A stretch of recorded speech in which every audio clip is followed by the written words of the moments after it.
Yo, what is up? Welcome to Ninja Geek Games. Over the last year or two, we've seen a few games with the Dune IP that have been excellent, as well as a movie that I thought was fantastic. The latest installment is Dune House Secrets from Portal Games.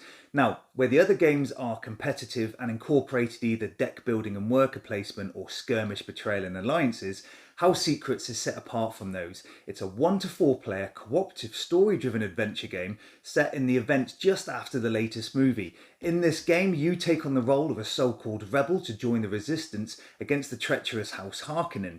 During play, you'll be given a mission briefing, and then it's up to you and your allies to develop the story. You'll be given options in the form of assets and encounters to choose from, as well as being able to read documents and watch short clips online.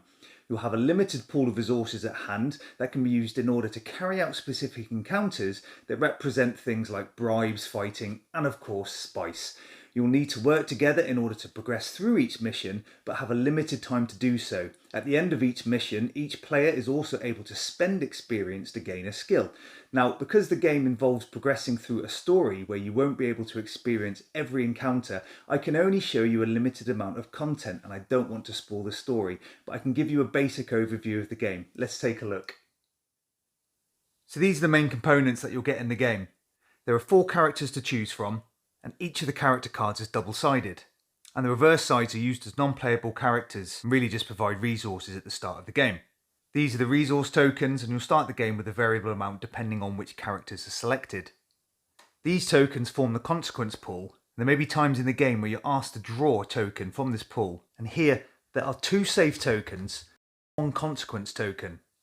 Now, regardless of which of these you'll draw, you'll still progress through that encounter, but if you draw a red consequence, you'll lose a space on this consequence track and then shuffle all 5 tokens together face down. If you draw a green save token, nothing happens, but you remove this token from the pool until you need to shuffle again. And I'll explain this consequence track a bit later. Now, the game comes with 4 missions, designated the prologue, chapters 1 to 3. The front of these gives you a mission overview, and on the reverse the objective plus any assets you start the game with, as well as some encounters to choose from. Now, the encounters are numbered cards that you'll find in this deck and provide you with a detailed narrative, plus options on how to progress. And progression can be in the form of further encounters, assets, as well as online clips to watch. And any of the assets revealed remain open for the rest of the game. Now, each mission indicates where the time track should start, and every time you reveal and experience an encounter, you'll move this token along 1 space. Once you reach 0, which is status report, you'll then need to go online to debrief, and you can then gain skills for your characters represented by these stickers that are placed in these areas and are purchased using the points value of the consequence track, and then you can progress to the next mission. So during the game, you'll be drawing and reading encounters, gaining assets, discussing outcomes and your next steps, and making some difficult decisions on how to progress, right? Well, no, not quite. You'll notice I've used the term game quite often in this video, but in reality, it's not. There's no skill involved, and I don't really think it truly matters which route you take.